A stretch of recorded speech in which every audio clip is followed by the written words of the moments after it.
Alberto, que en no más de 40 minutos exponga al respecto, y luego lo que se os voy a pedir encarecidamente a todos y a todas, especialmente a los estudiantes, es que, acabado ese tiempo, planteéis todas las preguntas que estiméis oportunas para entablar el debate, que como siempre es lo más interesante.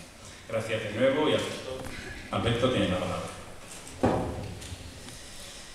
Bueno, buenas tardes a todos y a todas y gracias por estar aquí. Gracias también a la organización y a Goyo por invitarme. No considero que me vayan a exprimir, creo que somos amigos y nos vamos a tratar bien. Conocí a Goyo precisamente en ATAC, cuando yo estaba militando más activamente, como comprenderéis, pues no se puede hacer todo a la vez y ahora fundamentalmente me dedico a las labores del Parlamento, pero cuando estaba como investigador de la Universidad Pablo de Olavide, como profesor investigador, pues organizamos un curso de verano precisamente con la intención de seguir haciendo pedagogía y seguir divulgando pues, alternativas a la situación que ya estaba por entonces, la crisis económica, que ya vino y se quedó. Fui investigador en la Universidad Pablo de Olavide precisamente hasta que me recortaron como investigador. Ya sabéis que los recortes suelen ser desde abajo hacia arriba y, como podéis comprender, pues yo estaba en la parte más baja de la pirámide. Así que también soy uno de los efectos de los recortes que tanto critico, así que podemos decir también que hay una cuestión personal. Pero en cualquier caso, he obedecido, soy muy obediente y he obedecido a Goyo, y dado que esta tarde tendremos la oportunidad de hablar de cuestiones más generales desde el punto de vista más político, en el sentido amplio de la palabra, pues he enfocado esta sesión con ánimo de explicar un poco pues las cuestiones más desde el ámbito de la economía, sin que, en cualquier caso, nos quedemos en una cuestión muy abstracta, sino que sea puramente divulgativa y todos los que aquí estén presentes, que no sean economistas o de administración y dirección de empresa, estoy seguro de que en cualquier caso me van a entender perfectamente. Lo primero que podría decir es que precisamente yo estudié en una universidad, la Universidad de Málaga, con un plan de estudio pues, similar, me imagino que idéntico al que se puede estudiar en estas facultades.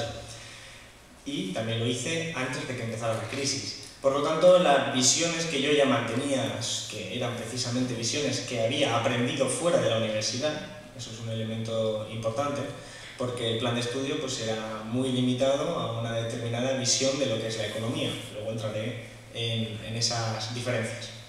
Pero en ese contexto yo creía que me estaban timando. No podía garantizar que me estaban timando, pero yo me daba la sensación que me estaban timando.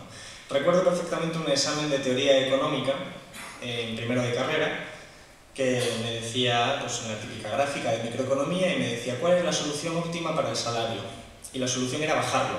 Y yo decía, bueno, pues igual no es así. Pero claro, la solución óptima matemática era que tenías que decir que el salario había bajado. Si no, estaba suspenso. Si tú planteabas cualquier otra alternativa, otro modelo económico, evidentemente te salías del juego y suspendías. Entonces, por esa sensación, uno que llega a la universidad esperando encontrar herramientas para entender el mundo, te dabas cuenta de que ahí había algo extraño, porque también escuchabas a otros economistas fuera de la universidad que decían que bajar el salario no solo no era un óptimo o algo bueno, sino que era algo peligroso, negativo para la economía. Entonces decía yo que ahí había gato encerrado.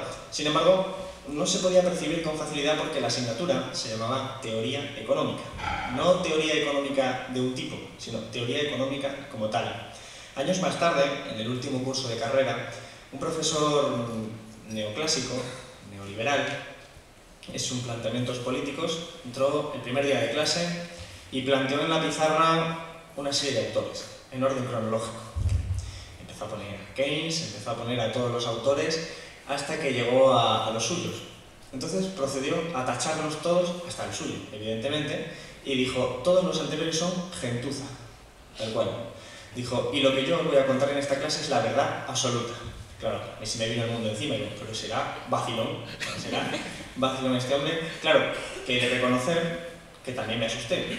Me asusté no tanto por las palabras de arrogancia que mostraba ese profesor, sino porque mis compañeros escribían en el papel verdad absoluta, capítulo 1, y procedían a aprender y a interiorizar todo lo que le iba a decir un profesor que había entrado sobradísimo, pero que evidentemente pues tenías que cumplir sus palabras. Otra anécdota muy famosa en mi facultad, en Málaga, porque me ocurrió a mí, fue precisamente que en un examen de política económica la pregunta era ¿por qué hay que privatizar los planes de pensiones? Esa era la pregunta. Y yo, claro, yo mantenía que no había que privatizarlos. Y entonces empecé a poner, pues la pregunta está mal formulada y tal, y le conté mi vida, ¿no? Mi examen desapareció.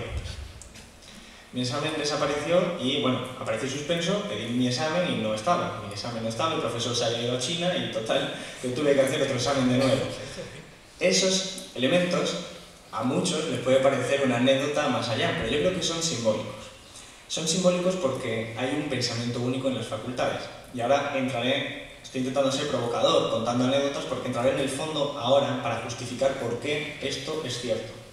Pero permitidme otra anécdota más ya de ámbito, digamos, más de lecturas. ¿Por qué? Porque hace no mucho tiempo publicamos un libro que Goyo acaba de explicar, que es el libro Hay alternativas, entre Vicent Navarro, Juan Torres y yo. Es un libro que realmente pues, tenía la aspiración de explicarle a la gente pues, que hay otra forma de entender la economía y hay otra forma de salir de la crisis. De hecho, era la única forma posible. Nos lo ofreció escribir una gran editorial perteneciente a un grupo multinacional que es el grupo Prisa. Prisa, pues propietario de medios de comunicación como El País, como Cadena Ser, etc. Y esa editorial era una editorial, Aguilar, una editorial pues con una tradición, digamos, socialdemócrata, una tradición de izquierda moderada, podríamos decir, una tradición de gente que trabajaba allí y que tenía ganas de publicar ese libro con nosotros.